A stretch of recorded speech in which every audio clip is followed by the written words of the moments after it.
राजस्थान की आरपीएससी की साख पूरे देश भर में पहले नंबर थी। क्या हो गया? ऐसी मजबूरी क्या थी? सरकार चलाना मजबूरी हो सकती है, लेकिन संस्थाओं के ऊपर अगर अंगुली उठे तो ये प्रजातंत्र में इसके लिए कोई स्थान नहीं है। जिस प्रदेश का युवा दुनिया भर में जाकर अपनी सफलता का परचम लहराता था, उस प्रदेश के युवा को अपने घर में ही पेपर लीक जैसे अन्याय का सामना करना पड़ा। पेपर लीक के घोटाले के मुख्य सरगना को गत सरकार ने पर्दे के सामने लाने में विफल रही। पूरे 5 साल तक प्रदेश के युवाओं को निराशा, असंतोष और आक्रोश प्राप्त हुआ। ये युवाओं के साथ धोखा कभी बर्दाश्त नहीं होगा। प्रदेश की संवैधानिक संस्था आरपीएससी, जैसा मैंने बताया, लज्जित किया। इसके स्टैंडिंग मेंबर पेपर चोरी करते पकड़े गए। अरे आपको शर्म आनी चाहिए। हमें यह देखना चाहिए कि क्या हो रहा है।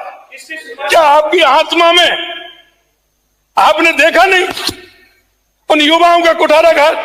आपने यही नहीं किया, आपने उन पिता पुत्रों के बीच में भी द्वेष पैदा करने का काम किया। क्योंकि हम गांव से आते हैं, गांव में हमने देखा है मुर्गी के लिए तकुआ का घाव बहुत बड़ा होता है। हम इस सदन के पवित्र मंदिर में बैठे हैं, इन बातों पर हमें विचार करना चाहिए। मैं आपसे कहना चाहता हूं, उस पिता से जब वो पैसे मांगता है, पिता की मजबूरी होती है, किसी साहूकार के पास जाता है, किसी रिश्तेदार के पास जाता है, वहां से वो पैसा लेकर के आता है, कोचिंग कराता है, कमरा दिलाता है, और बेटा भी उसको विश्वास दिलाता है कि पिताजी अब की बार मेरे को पढ़ा दीजिए, मैं निश्चित रूप से मैं पेपर में पास हो के दिखाऊंगा। बेटा इस बात को पिताजी से कहता है, और पिताजी भी इस बात का विश्वास करते हैं कि बेटा ने मेरे से गुहार लगाई है, पढ़ने के लिए कहा है, मेरा फर्ज बनता है, मैं कहीं से लाऊं, लेकिन इसको मुझे पढ़ाना है। वो पढ़ाने के लिए पैसे लेकर के आके देता है, कोचिंग करता है, कमरा लेता है, दिन रात मेहनत करता है, और जब पेपर लीक हो जाता है तो वो खून के आंसू रोता है और वो कहता है कि मैंने दिन रात मेहनत की, मेरी उस मेहनत का कोई परिश्रम नहीं मिला। इस तरह का काम और आत्मदाह करने को आपकी सरकार ने ऐसे युवाओं को मजबूर कर दिया। उस पिता की छाती पर हाथ धर के देखिए कि उस पिता के साथ क्या हो रहा है। घर में बजट बनाते हैं, बजट किस तरह से बनता है, उस बजट जब उसका दिक्कत पैदा करता है तो पिता को चिंता नहीं सोने देती है, वो दिन रात उस चिंता में सो नहीं पाता है।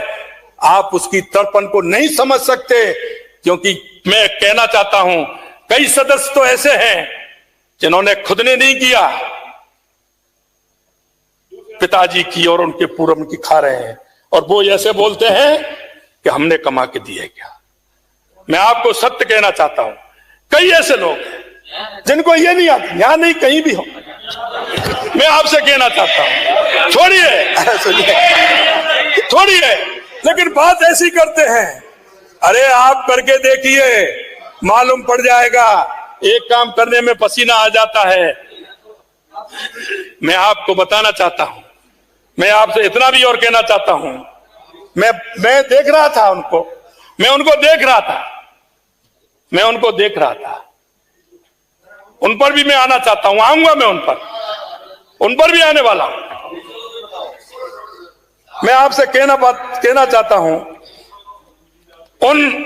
इसलिए एक ही परिवार के देखिए क्या हो रहा है। अरे भाई मेरे को ये तो बता दो, वो कौन से चक्की का आटा खाते थे, अरे कौन सा पानी पीते थे। हम भी डॉक्टर साहब से कह देते, वो पानी लाकर किसी को पिला देते तो किसी का भला हो जाता। एक आरएस में 3-3, 4-4 एक ही परिवार के सदस्य आ रहे हैं। और फिर ये देखिए, यही नहीं,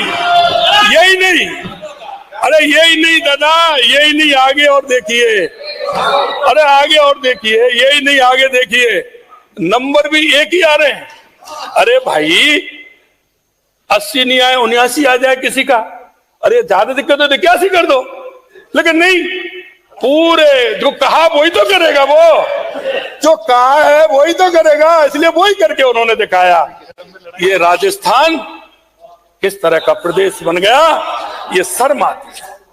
मैं आपसे कहना चाहता हूं माननीय अध्यक्ष जी, मुझे सदन को बताते हुए प्रसन्नता हो रही है कि सरकार के बनने के बाद हमने वायदा किया था, सरकार के बनने के बाद तुरंत निर्णय लेते हुए पेपर लीक मामले की कड़ी जांच हेतु अतिरिक्त पुलिस महानिदेशक के नेतृत्व में एसआईटी का गठन हमने किया है।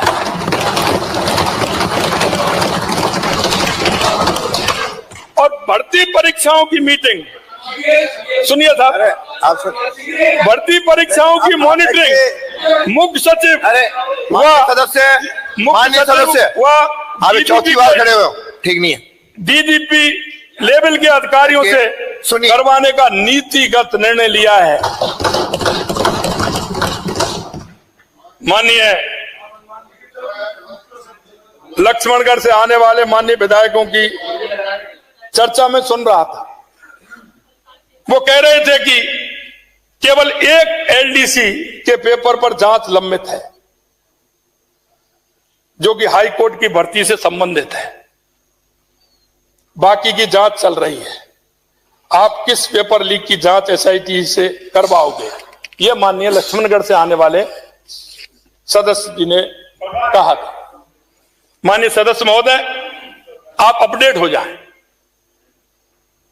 मैं इस सदन के माध्यम से आपको जानकारी देना चाहता हूं कि राजस्थान पुलिस कांस्टेबल भर्ती परीक्षा 2021, सीएचओ भर्ती परीक्षा 2020, वरिष्ठ अध्यापक भर्ती परीक्षा 2022, रीट परीक्षा 2021 सहित कई पेपर लीक की जांच एसआईटी द्वारा की जा रही है।